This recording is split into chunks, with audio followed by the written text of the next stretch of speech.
त्योहार के लिए जिंदगी, किसी को हो न हो हमें तो एतबार, जीना इसी का नाम है।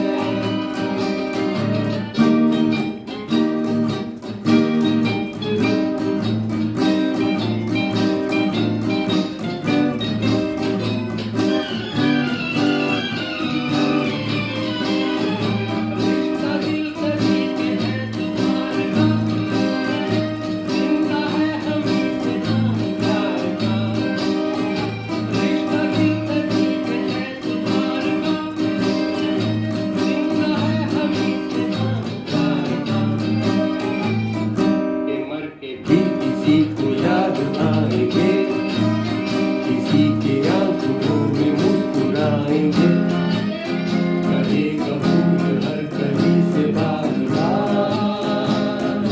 जीना इसी का नाम है। किसी की मुस्कुराहटों पे हो निसार, किसी का दर्द मिल सके तो ले उधार, किसी के वास्ते हो तेरे दिल में प्यार, जीना इसी का नाम है।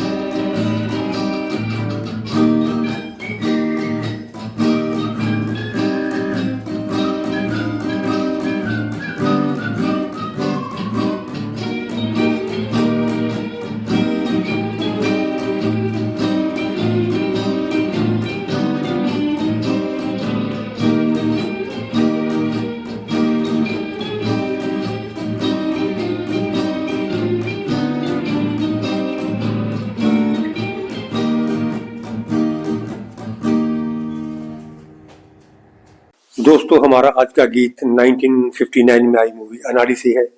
ऋषिकेश मुखर्जी की निर्देशित फिल्म है ये। पर्दे पर आपको दिखाई देंगे राज कपूर। फिल्म के बारे में हम किसी और वीडियो में बात करेंगे। आज हम सिर्फ इसी गीत के बारे में बात करेंगे।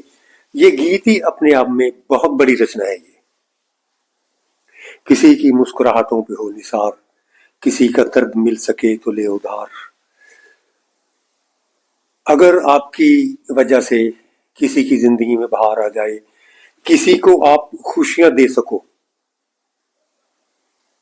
किसी की जिंदगी में आप रंग भर दो, तो इससे बड़ी और क्या बात हो सकती है। और सही मायनों में जीना इसी को कहते हैं, जिंदगी इसी का नाम है। इस गीत में अंतरा है, माना अपनी जेब से फकीर है, फिर भी यारो दिल के हम अमीर हैं।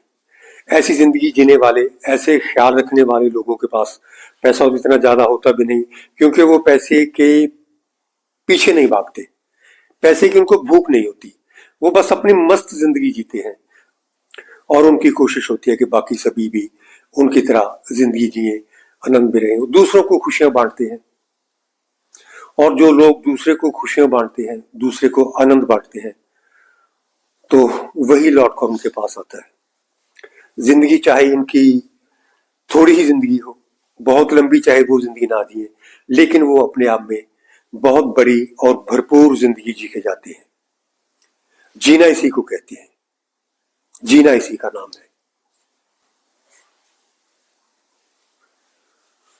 दोस्तों, हमारा आज का वीडियो पूर्व प्रधानमंत्री स्वर्गीय डॉक्टर मनमोहन सिंह जी को समर्पित है। एक ऐसी शख्सियत, ऐसी सूझबूझ के मालिक, जिनकी नीतियों की वजह से, जिनकी विदेश नीति की वजह से हमारा देश, हमारी अर्थव्यवस्था बड़ी अच्छी तरह चल रही थी। आपको याद होगा 1991 के आसपास जब हमारे प्रधानमंत्री नरसिम्हा राव थे, तब हमारा सोना, हमारे देश का सोना गिरवी पड़ा हुआ था और देश कर्ज में डूबा हुआ था। अर्थव्यवस्था बहुत बिगड़ चुकी थी। तब डॉक्टर मनमोहन सिंह जी ने वित्त मंत्री की कमान संभाली। उन्होंने सारी अर्थव्यवस्था अपने हाथों में लेकर देश को संभाला, हमारी अर्थव्यवस्था को संभाला। वरना हमारा देश भी बहुत अति गरीब देशों की सूची में आ जाता। आप सोच भी नहीं सकते थे कि हमारा क्या हाल होता। बाद में वो प्रधानमंत्री भी बने और पूरे 10 साल उन्होंने बहुत मेहनत की। जब वो विदेश जाते थे तो पूरी दुनिया उनको सुनती थी। विदेश से आकर वो प्रेस कॉन्फ्रेंस करते थे। उनके बाद मैंने कभी भी किसी प्रधानमंत्री को प्रेस कॉन्फ्रेंस करते नहीं देखा और ना ही पत्रकारों के सवालों का जवाब देते सुना। एक बार किसी सम्मेलन में पाकिस्तान के प्रधानमंत्री नवाज शरीफ उनसे मिले। वहाँ पर नवाज शरीफ ने उनको निमंत्रण दिया कि आप हमारे पाकिस्तान आइए, वहाँ पर जहाँ पर आपका जन्म हुआ था उसी गांव में हम आपके नाम पे यूनिवर्सिटी बनाएंगे। उसके बाद हम ननकाना साहब भी लिए चलेंगे, वहाँ पर आप गुरुद्वारा मत्था टेकना और वहाँ पर भजन कीर्तन सुनना। सरदार मनमोहन सिंह ने बड़ी पोलाइटली कहा कि मेरा धर्म राजनीति में मत लेके आइए, मतलब मेरा धर्म मेरा निजी मामला है। उनकी जगह अगर कोई और सड़क छाप नेता होता तो अपना पूरा लाम लश्कर लेकर वहाँ पे पहुँच जाता और वहाँ पे जाके रैली भी करता। अमेरिका के उस वक्त के राष्ट्रपति बराक ओबामा से डॉक्टर मनमोहन सिंह के अच्छे ताल्लुकात थे, वो उनको अपना गुरु मानते थे। ये उन्होंने ही कहा था कि डॉक्टर मनमोहन सिंह जब बोलते हैं तो पूरी दुनिया सुनती है। वैसे मनमोहन सिंह बहुत कम बोलते थे, चाहे कोई उनकी तारीफ करे चाहे उनकी बुराई करे, वो कुछ जवाब नहीं देते थे। ये मेरी खुशनसीबी है कि मैं उनसे मिल चुका हूँ, उनको बड़े करीब से देखा है। आप सोचोगे कि मैं प्रधानमंत्री से कैसे मिल सकता हूँ। जब हम उनसे मिले थे तब वो प्रधानमंत्री नहीं थे, वो वित्त मंत्री थे। वो लुधियाना में आए थे, तब हमारे पंजाब में मुख्यमंत्री थे सरदार बेअंत सिंह और खजाना मंत्री थे डॉक्टर केवल कृष्ण। तो स्टेज पे कोई फंक्शन था, वो हमको पंजाब को कोई पैकेज देने के लिए आए थे, तो स्टेज पे फंक्शन रखा गया था, तब हमारा ग्रुप भी वहां पे गया था। मरहूम हाकिम सूफी, उसके ग्रुप में हम सभी जाते थे। तो वहां पे आर्टिस्ट कौन जा सकता था? हमारे यहाँ पंजाब में पटियाला में नॉर्थ जोन कल्चरल सेंटर का ऑफिस है। उनके परमानेंट आर्टिस्ट ऐसे सरकारी प्रोग्रामों में भेजे जाते थे, वो वहां पे भेजते थे। पूरे हिंदुस्तान में और बाहर भी हम जाते थे, वो हमारे जैसे आर्टिस्टों को भेजते थे वहां पे। तो वहां पे हम गए थे, वहां पे हमारा ग्रुप था और पूर्णचंद भंडाली उनका ग्रुप था, सुरेंद्र कौर और भी ऐसे जो लोक गायक हैं, लोकगीत गाने वाले, वो ऐसे प्रोग्रामों में जाते थे। तो वहां पे हम सभी उनसे मिले। एकदम सादा शख्सियत के मालिक, देखने में कोई कह नहीं सकता था कि ये इतनी बड़ी ओहदे के मालिक है, हिंदुस्तान के इतने बड़े मंत्री हैं। एकदम सादा शख्सियत के मालिक, सीधे साधे इंसान, जिन्होंने अपनी पूरी जिंदगी देश के लिए समर्पित कर दी, दिन रात मेहनत की जब तक वो किसी भी ओहदे पे रहे।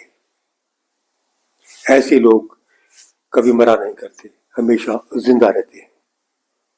दोस्तों, डॉक्टर मनमोहन सिंह सिर्फ राजनायक राजनीतिक ही नहीं थे, वो उर्दू अदब और उर्दू शायरी और लिटरेचर इसके भी ज्ञाता थे।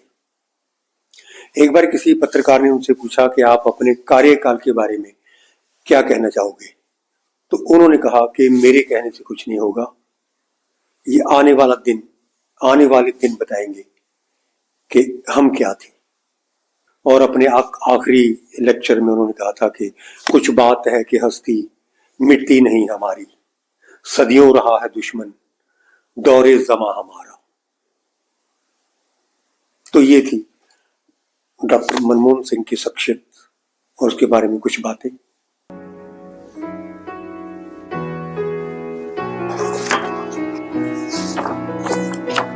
तो अगली वीडियो में हम क्या करें, आपसे क्या बात करें। आजकल धुंध का बहुत मौसम है, चारों तरफ धुंध छाई रहती है, तो धुंध पे बात करेंगे हम। धुंध का कोई गीत करेंगे।